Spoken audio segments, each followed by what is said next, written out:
Hello, I'm Jackie Lockie, your financial planning maestro.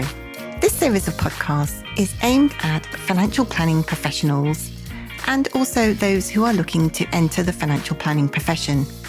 We will be talking during the podcast about all things Certified Financial Planner certification related, talking to other CFPs around the world, and also we will be dropping in on some new entrants who've just entered the financial planning profession, and we'll be checking up along the way on a regular basis with them to see how they're getting on. I hope you enjoy today's podcast. Hello and welcome. I'm Jackie Lockie, your financial planning maestro. In today's podcast, we are looking at the third in our series of our C Experts podcast, our mini-series, looking at how to approach and to pass the CISI L7 case study assessment en route to becoming a certified financial planner in the UK. And as is usual now, I'm joined by Chris Wicks, who is also a certified financial planner and also a tutor for the Lockie Consultants courses. Hello, Chris. Hi, Jackie. Today, we are getting into the nitty gritty. Once we have now done all of our calculations, we're now going to talk about how to make recommendations and write up the plan, aren't we? We certainly are. And we've covered this in earlier podcasts, but I think, you can never look at the exam standards enough because that's what you're trying to meet. So the CISI has given detailed guidance on what they're looking for, what you need, the standards you need to pass. And it's also given you guidance on the actual structure for the narrative of your report. So if you're very clever, you'll read both and you'll structure your report accordingly, really. Yeah, absolutely. Absolutely. And so let's talk about how to approach writing it up, because I'm a bit odd, maybe a bit odd. You can tell me if I'm a bit odd. Don't say yes to it before I've even told you. But my approach is to do it backwards, actually, in the sense that you write up your assumptions and you put those in your appendix. Then you know what your spreadsheets are now doing and what you're recommending. So you choose which spreadsheets to put in the appendix. So those spreadsheets should be your baseline calculations, assuming client does nothing, followed by the various sets of recommendations that you're going to make along the way to achieve those 4 specific objectives that we've talked about earlier. By the time you've done all of that, you can, when you paste in the spreadsheets, you can paste them in as a table or you can paste them in as a picture. And split them down. You need to make sure that they are clearly legible, no shrinking them down to microscopic print.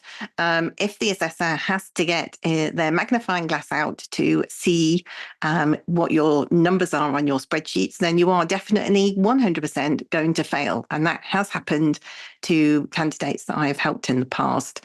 So by the time you've done all of that, then all of your spreadsheets plus your assumptions normally take up about 20 to 25 pages. So then you've got about 35 pages to say everything else that you want to say, haven't you? Yes, you do.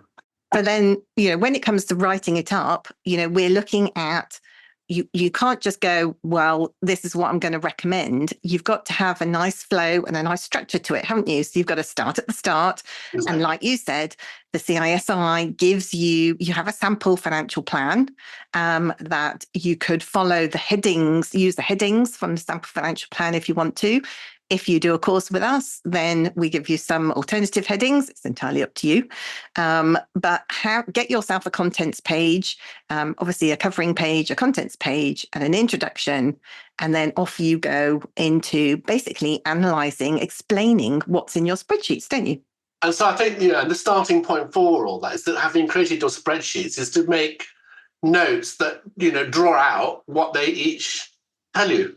So, and in fact, you should be doing that as you go along constructing them. So when you've done your baseline calculations so you can see what is this current state of affairs, you make notes when you've done them. What do I draw out of it? And how does that compare with me achieving my goal? And then obviously you'll then use those notes to help develop your recommendations, which you're going to analyze. And you obviously need to be able to show that the recommendations you made work. So that's another set of spreadsheets. So then you can show, then you can explain why you've done it. And those notes are going to then form the starting point for your narrative. If you make brief bullet point notes, the brief bullet point notes can at the very, very least go as place markers into each relevant section. Yep. Give you a start for one, and then you can elaborate or not. You don't have to elaborate. You're not getting marks for the beautiful quality of your written English. It needs to be a very clearly, easily understandable document, doesn't it? Yes, it does. Yeah. But, and I think one of the difficulties that many people face when they're writing it up is their inability to interact with the client. So, in the case study, there might be some anomalies or things you kind of think, well, that could be read two different ways. I don't really know. Or maybe there's some information missing. Say, I did see a case study that had asset allocation of a particular investment set down, and it only added up to 90%. And you were like, okay, where's the other 10 gone? So is it just a typo and one of those other asset classes should be increased by 10%? Or is there another asset class that should have been added in there? And the answer is, well, it doesn't really matter. Essentially, you need to make an assumption for what you're going to use, and then you just get on with it, don't you? So you've got to keep making those assumptions, make those decisions to keep up that forward momentum. But because of our inability to pick up the phone and ask the client about something like that, then we tend to waffle when we create our financial plans, don't we? And this is where, we talked about at the end of the last podcast that you end up with, 68 pages instead of 58 pages. And you haven't said everything you want to say yet, then you're in trouble, because if you don't use the bullet point format to get into your head, specific things about what you want to tell the client, you just start waffling, don't you? Because you can't talk to them. Exactly. And each of the topics you cover is covered by an exam standard. So if if in doubt, look back at the exam standard, because you need to say no more or no less than what's needed to actually meet that standard adequately. So just enough explanation to explain it. You don't need to ramble on. Yes. You will lose the examiner. We deal with rambling a lot of the time, and we just have to sort of zone out on it. It doesn't really help, because if you ramble, you may actually say something sensible in the middle of your rambling, but it's just been submerged under it, hasn't it? So you need to keep things concise, really. Yeah. And we do see quite often, or we certainly have seen when we were assessors in the past, obviously, for those listening who don't know us terribly well, we aren't assessors anymore. Well, this is all about the experience that we have had. I personally have seen clients who have buried a recommendation in a huge paragraph that takes up most of a page. And, like you say, they're kind of trying to position what they want to say, but actually the specific recommendation, it might even form as a recommendation in the middle of a paragraph before you've even explored what the options are, before you make the recommendation. So, you've got to think through that step by step and create a plan that has a logical flow for it. And if you jump around all over the place and you kind of go, right, well, this is your baseline, assuming you do nothing, and actually this is what I'm going to recommend, and then you've got the rest of the plan going, well, you could have done this, or you could have done that, or you could consider this, or you could consider that, then actually that doesn't really help. So you really need to, like you say, look at the assessment criteria. The way that all the learning outcomes are set out, they're all set out in a very similar order. And they basically start off with, have you stated the client's objective? So at the start of each of your sections, when you come to write up those 4 objectives, have you stated the client's objective? Yes or no? It's as easy as that. And the number of people who lose those very easy marks where they haven't stated the objective, it's just a bit odd, isn't it? Well, also, you use the term yes or no. On the marking schedules, it literally says yes or no. So when the marker looks at the assessment, he's going to select it's a drop-down menu on an Excel worksheet, yes or no, if you've not done it. So if so why don't you save yourself some time and cost by checking whether you've actually done it? I was going to say something else very briefly, which is that it's quite understandable when you're producing a weighty document to disappear under it and become quite blinkered. So it is really important, at some stage at the end or perhaps throughout it, that you do actually step back from it and then just read it afresh, maybe the next day, just read it as if you're a third party reading it. just to make sure that what you've actually said makes sense, because you can easily lose track of it. You knew what you meant when you put it down, but actually it doesn't make any sense to a third party. They don't know what you're going on about. Yeah. So Yeah, that's a very good point. And that's one of the things that I recommend people is that they leave it, stuff it in a drawer, or just leave it alone on their PCs for, if they can, 48 hours, maybe a little bit longer, just to let your brain decompress. Because like you say, when you're typing it, you know what you mean to say. But if the doorbell went, or, you had to let the cat out in the middle of a conversation, then you stop mid-sentence, don't you? You stop typing, you do what you have to do, you're distracted, you come back again, and you think, right, in my head, I know that I've written that. Where actually the reality is that you've only written half a sentence, and then you've skipped on to something else. And unless your brain fills in the gap, so unless you have that downtime, then you don't actually notice. One of the other things that I quite commonly see is that people contradict themselves, don't they? That they state something as obvious early on in the plan, and then, like you say, they get into the thick of it, they start to disappear under the weight of it, and then they think, they get to a different section and think, gosh, I'm not sure if I've mentioned something about that. So then they just say something really vague. Like, one of my favorite phrases is, well, there are two. One of them is, obviously, as you can see. And I go, really? I couldn't see. And then the other one is, thinking about, well, you could consider doing something. And those two things we don't want in a financial plan, unless it is extremely obvious, because it certainly hasn't been obvious for me. And I kind of thought I knew what I was looking at when I used to mark the assessments. And B, saying you should consider things aren't recommendations.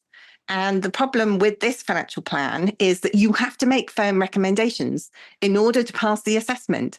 If you say, well, you can't meet your retirement planning objective, for example, then you can't just go, that's my hands, never mind, you can't meet it, that's it, okay, end of story. You have to say, well, what should they do instead? Not what they could do instead, but what they should do instead, which maybe if these were real clients, you would have a conversation with them about what they could consider doing, wouldn't you? Exactly. I totally agree with all that. And I think, you really, thinking about what you've just said there as well, that when you write your narrative, it doesn't need to be flowery text. Okay, so you don't need to put in any superfluous verbiage at all. You can just make straightforward, simple statements, either as an observation of the current situation or recommendation, and you just use straight, simple, basic language to give it. Don't bother putting things like "as you see" and that type of phrase, because it really doesn't add anything to the text whatsoever. I mean, of course they can see it, you've just written it down. So you don't need to tell them they can see it because it's there, And I want to just make one other broad point, which is that when you look at the sections of the plan, every bit of the plan needs your proper amount of attention. So there are key chunky bits on retirement planning, on protection, estate planning, and the like, which obviously will be given attention by you because they're the obvious big bits.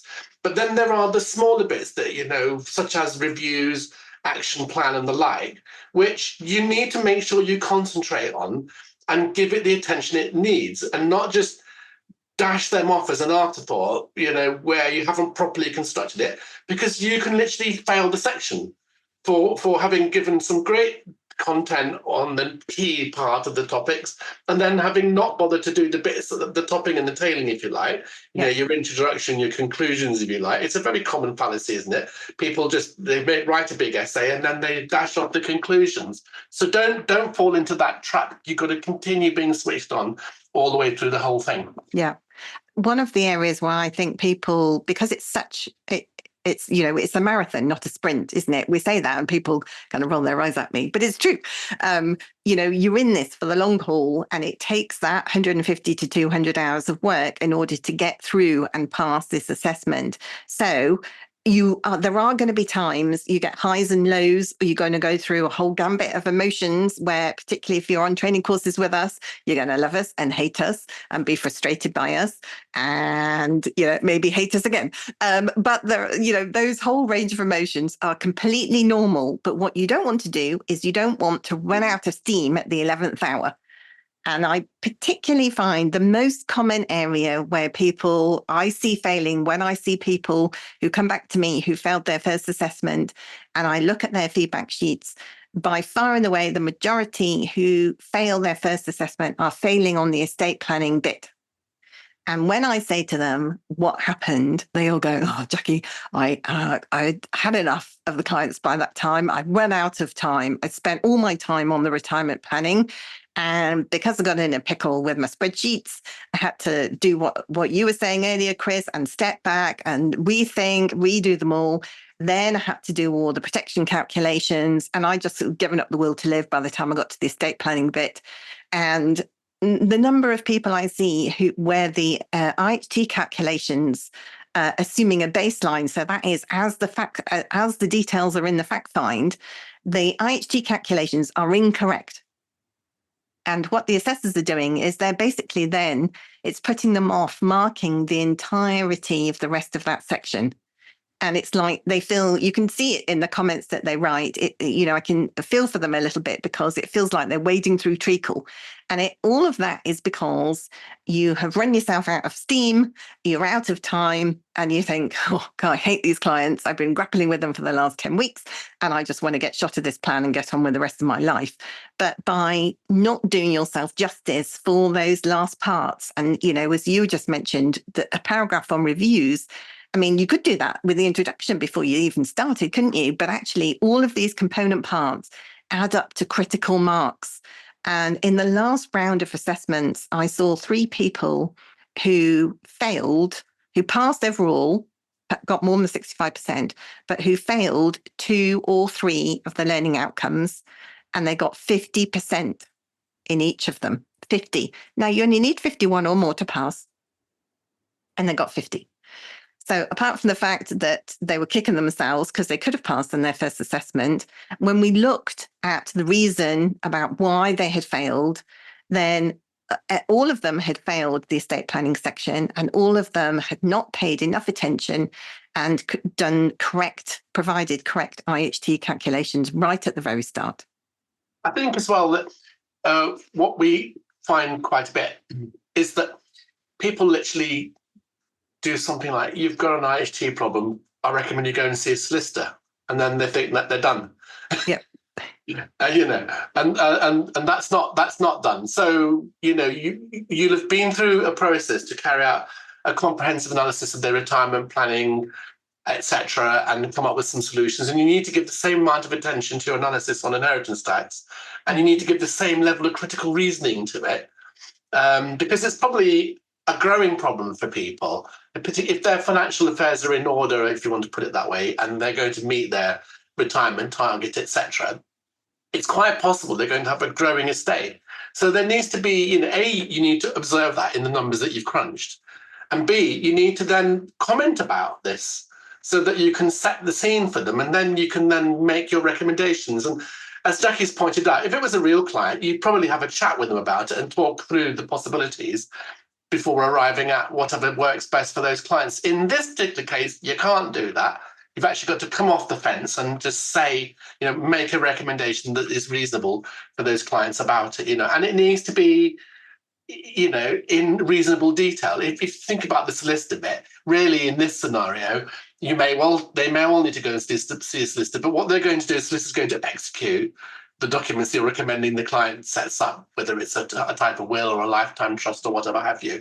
Yeah. And again, if you're not, one of the problems I suspect with people is that they're not familiar with estate planning. So just as in an earlier podcast we said, go away and beef up on Excel. If you really aren't sure about inheritance tax, this is your cue to go away and beef up on it. There's loads of material online all about it. Make sure that you're up to scratch technically with it, so that you can then come up with a good analysis of it and also good recommendations. Yeah.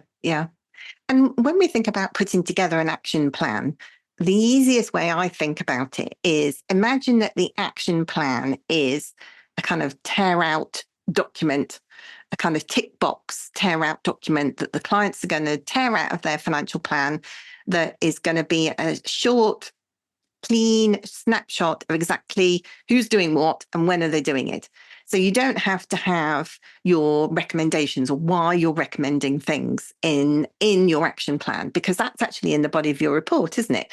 You know, you don't want to waste pages and waste paragraphs repeating yourself. If something is already explained fully in your recommendations section, under each of the objectives that you've already analysed and made those recommendations for, then your action plan should just be one of those tear-off sheets, shouldn't it? Exactly. So in each of your sections, you've given your recommendations, which needs a thing to be done. So your action plan is a list of the things to be done, who's doing them, and when they need to be done by, which is a table, basically. Yeah. One of the things that I remember when I was an assessor that the assessors hated, and that was that somebody had put under the column that said, when should they be done? They had said ASAP for everything. Yes. So again, you know, of course, the plan is a bit of a work of fiction, isn't it? And it does vary from what you do with a real client, but you need to put a sensible, reasonable date in there, you know. And there are going to be some things that naturally would be more urgent, like if the client's got no will or something like that. Maybe they're unmarried and got kids but no will.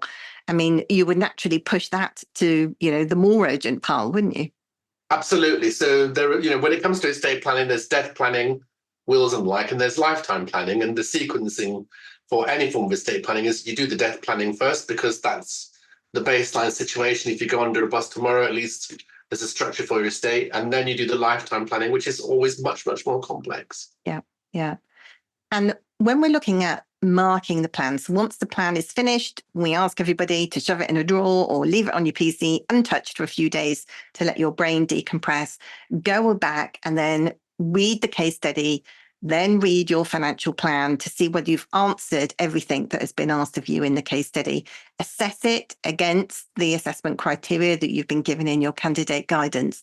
So give it 100% for your first assessment to get, even if you can't get across the line on the first assessment, you'll be within a gnat's whisker away.